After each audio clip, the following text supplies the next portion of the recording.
What's going on, everybody? Welcome back to the channel.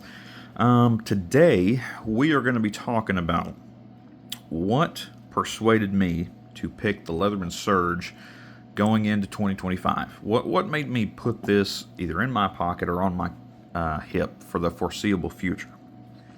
What could have made me go from pretty much the upper echelon of what Leatherman is putting out in terms of engineering and design and aesthetics? Because the ARC is meant to be just this sleek tool that is very accessible for just about anybody, super user friendly, and is really nice in the pocket for everyday carry.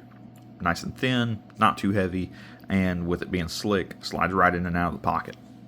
What made me go from this to this beefy tank of a multi-tool that is, let's see, 4 ounces heavier than what I was carrying, and technically is missing some of the tools that the ARC has. So this isn't going to be a review. It's just going to be kind of an initial impressions after having carried the Surge for a week of work. If you guys watched the 1 year with the Leatherman ARC video, you'll know I like the ARC. I carried it for a year. It never let me down. None of the tools broke on me. But we'll get into that in a second.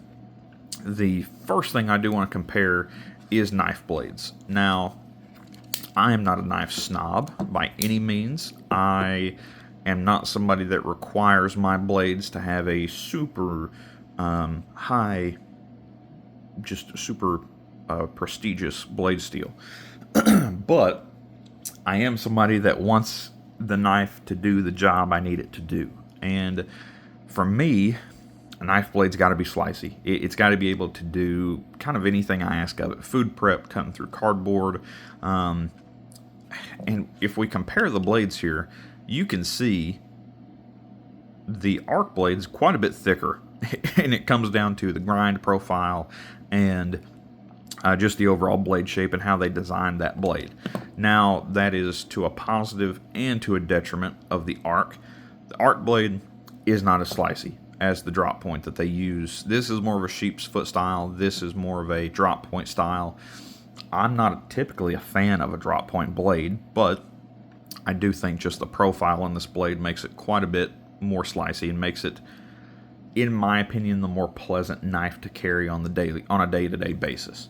Now, the ARC blade, I do think, is going to be better over time. I think with the sheep's foot style, it's going to be a lot harder to break this tip off if you accidentally have to use it as an impromptu pry tool. I don't really think you should be prying with your knife blade, especially on a multi-tool, if you have a built-in pry tool option.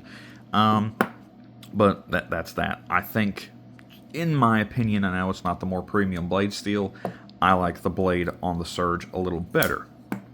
Another thing I like about the Surge is blade options. Now, there's 3 different blade options on here. On the ARC, there's 2. You've got your straight edge and your saw.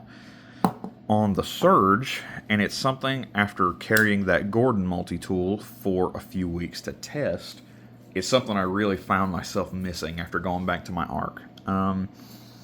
The serrated blade. This is something that from now on will be on the multi-tool that I daily carry. And I really like the way Leatherman did the serrated blade on this.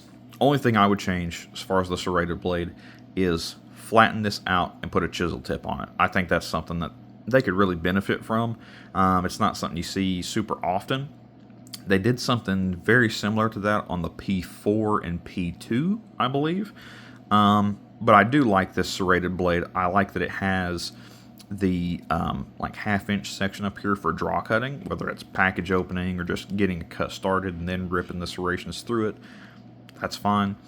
But I really like this because pretty much daily I encounter plastic strapping, synthetic rope, cardboard, anything like that, and I don't really want to beat up on my straight edge with those materials. I'd much rather use the serrated blade. It's harder to sharpen, but it can stay sharper for longer, especially when encountering those kind of fibrous materials.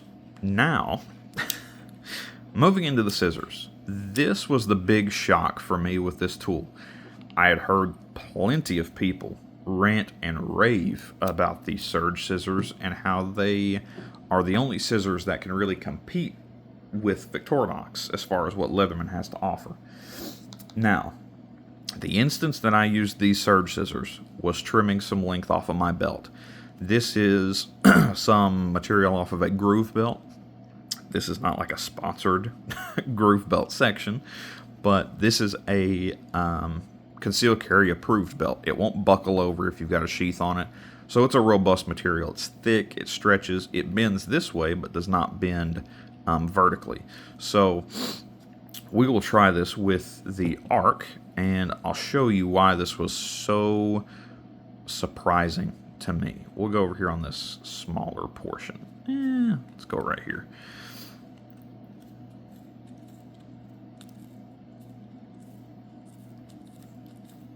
Come on. So, it got through it, but you can see we're going to have to put some tension up here on this and get back through it and snip it clean. So, that's the ARC scissors. Now we will go over to the Surge scissors, and I will show you why this was pretty surprising to me. So, I'm trying to cut myself here.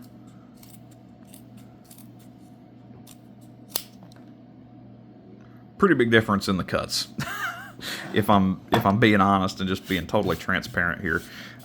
Pretty big difference in the cuts. And that's one of the themes, kind of the main theme for what made me get the ARC.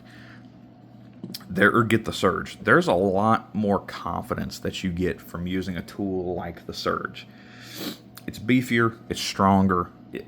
There's no way, we'll get into the pliers, but there's no way anybody can convince me that the plier head on the ARC is stronger than the plier head on the Surge. It's just that's just not going to happen. Now, getting into the T-shank adapter, this is something I don't know why Leatherman doesn't introduce onto other tools. I think the Wave, and especially the ARC, could benefit from having a T-shank adapter on it. It just gives you options. It's nice to have this option on a tool that is, and we'll get into pricing in a second, because that is something I noticed that I believe I misspoke on in my ARC video. But for a $150 multi-tool, you want something that's going to last, and you want options. And having this super cool implement that's not on any other Leatherman, it's good to have, and they include the other accessories that go with it. It comes with the saw, and it comes with the file. So that's something I just wish Leatherman would implement that into more tools. So I'll hold the pricing till the end, because that's something that is, I didn't know it at the time when I made the ARC video, and like I said, I believe I misspoke, and I really need to kind of clear the air on that, just for my own personal, just for me personally. So, getting into these screwdrivers, this was one of the main reasons I almost didn't buy this tool, was this little itty bitty screwdriver. Looking at the tool, I thought this was kind of a stupid thing to have. It seemed very redundant to me, and I was just sitting there like, why do they need to have a bit driver and two other kinds of flatheads on the opposite side? Now, in true ironic fashion, I had to use said screwdriver the first day I brought this to work. Probably shouldn't have used it like this, because these I've seen are kind of prone to breaking, where they're not super robust. They have a good kind of thickness to them, but in terms of width, they're not that much. I had to use this as a pry bar. I had some crates get shipped in that had these little metal tabs on them that you need to pry up, and they typically come with a pry bar to open them, and they're not thick tabs. They're just little itty bitty metal tabs. Hard enough that you can't bend them up with your fingers, but not too hard that you couldn't do it with a screwdriver.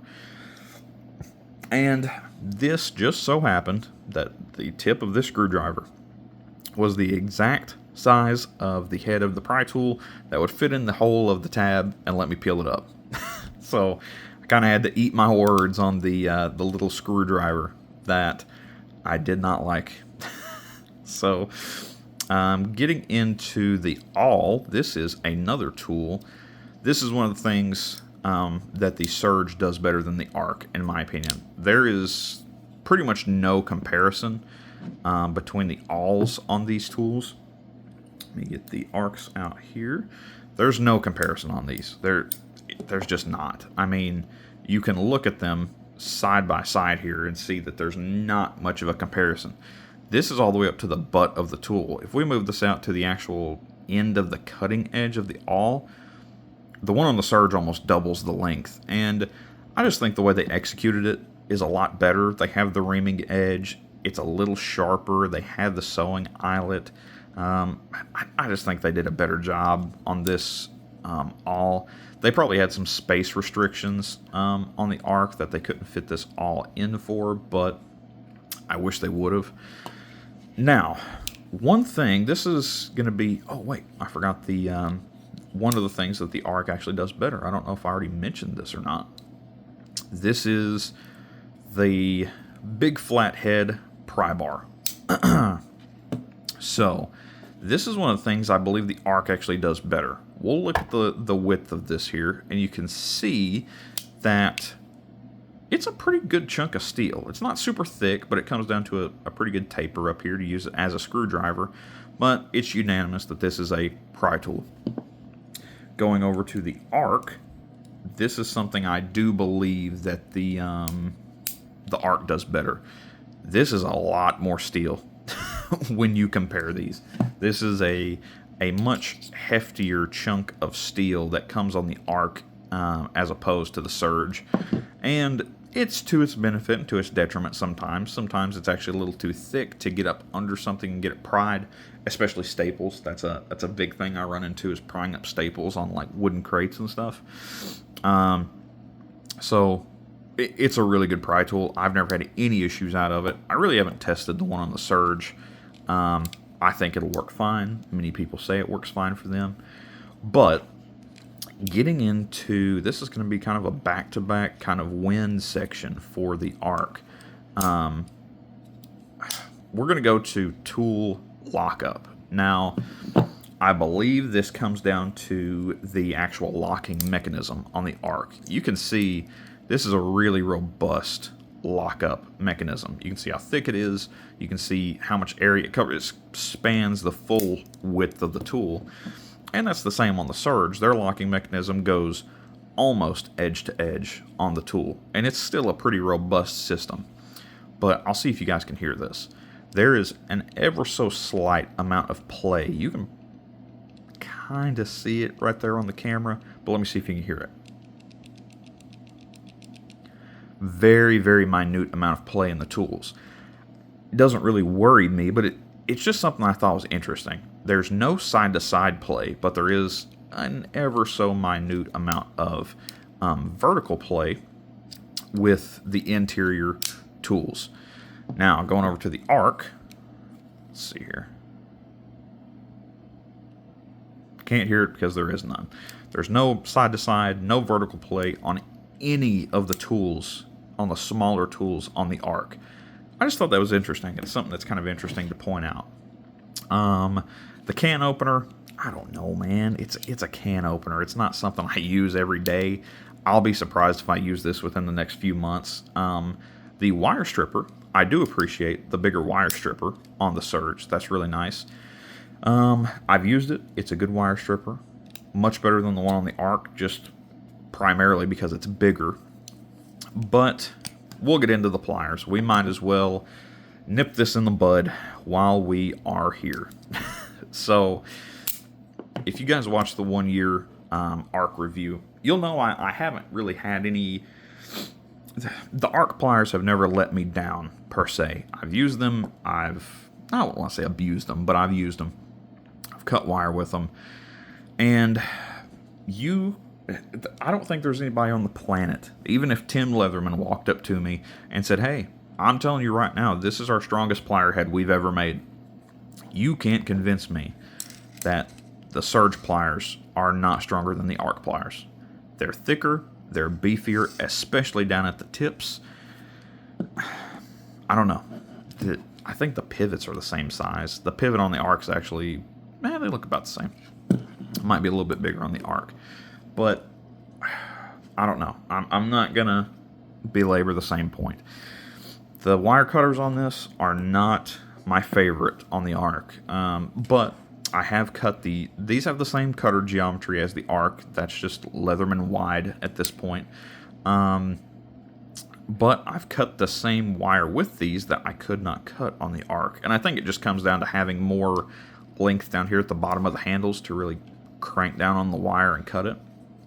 So that's kind of where I stand with that. As far as the wire cutting and pliers is concerned, they're just beefier, they're stronger.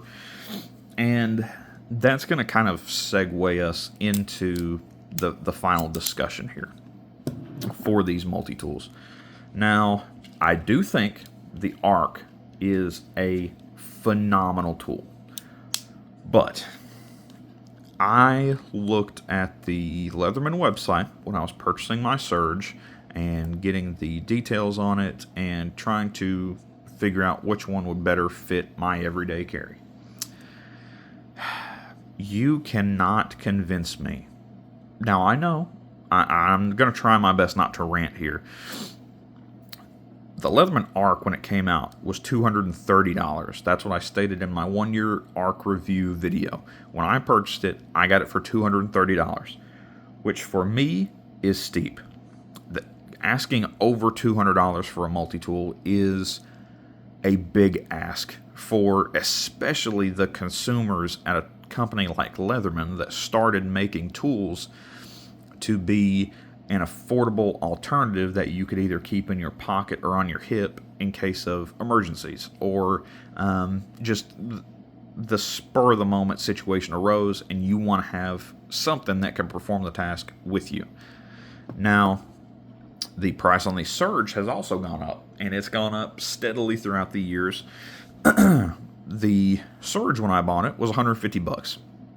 That's expensive, but I feel much better having spent $150 on a tried and true tool that is beefy and sturdy and has a lot more time and experience behind it than $230. Now, the price increase on the ARC is up to $250 smackaroos, and I don't think there's anybody on this planet that could convince me that the ARC is $250 and the Surge is $150. There's nobody on this planet that could convince me that the ARC it packs $100 more functionality in the tool. For me, it does not. And that's coming with half of a bit kit. My Surge, I did get a full bit kit with it. I redeemed the kind of free birthday gift you get for being a Leatherman Insider. That's the full bit kit that comes in the yellow sleeves. But you cannot convince me that the ARC is $100 better than the Surge. It's not going to happen. There's some stuff that the ARC has that the Surge doesn't, and vice versa. And there are some nice kind of creature comforts that come along with this. The fully one-handed outside accessible tools, that's very nice. The micro bit driver, it's nice to have. I think they should have went with the kind of eagle claw can opener that is on the Surge. I think that would have benefited them a lot. But that's something that's really interesting to me, and I hope this kind of guides somebody's decision. That's really the whole purpose of this video, was me expressing why I got the Surge. And it's just surprising to me, man. It is that this tool is $100 more than this tool. Now, don't get me wrong. This is an old model Leatherman. The original Surge came out in 2003. And it took them 10 years to give it a revamp and come out with the third gen Surge, the real third gen Surge, which is what this is. The first and second gen Surge, no, this is the second gen, sorry. It took them 10 years till 2013 to come out with this version of the Surge, and it's not been updated since. Partly because it doesn't really need to. There's some stuff they could enhance on it and make it a little bit better and make a Surge Plus or something, or even just a third gen Surge. But there's not a person on this planet that could convince me the ARC is $100 better than the Surge. Even with the MagnaCut and the free technology and all the stuff that comes along with the Surge, with the ARC, it being more pocket friendly, coming with a pocket clip, you just couldn't convince me of that. It's not $100 stronger. It doesn't give you $100 more worth of tools. It doesn't give you $100 more worth of functionality. Now, I'm not saying if you like the ARC, don't go get it. If the tool set is right for you and you like the MagnaCut blade and you think it's something you'll use daily, knock yourself out. I would say I've gotten $230 worth of value out of this tool in the year that I've carried it. 250 is pushing it. It really is. And I would say I will very quickly get my money's worth out of the Surge for it being $150. But yeah, that's going to conclude the video. That is going to be where I cap this video off so that I don't ramble too long about what Leatherman's doing. I still like Leatherman. I still support that they come out with new tools and push the envelope. But when you look at companies like Victorinox that are really trying new stuff, they're trying to shake it up a little bit. And you look at companies like Roxxon, and there's various other companies out there that are trying new innovative ideas.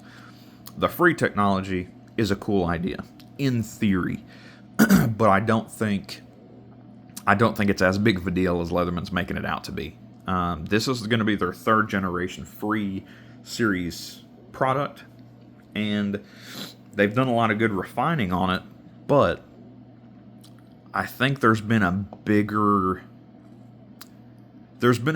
leap of improvement from first gen Surge to second gen Surge, as opposed to free P2 and then jumping to the ARC.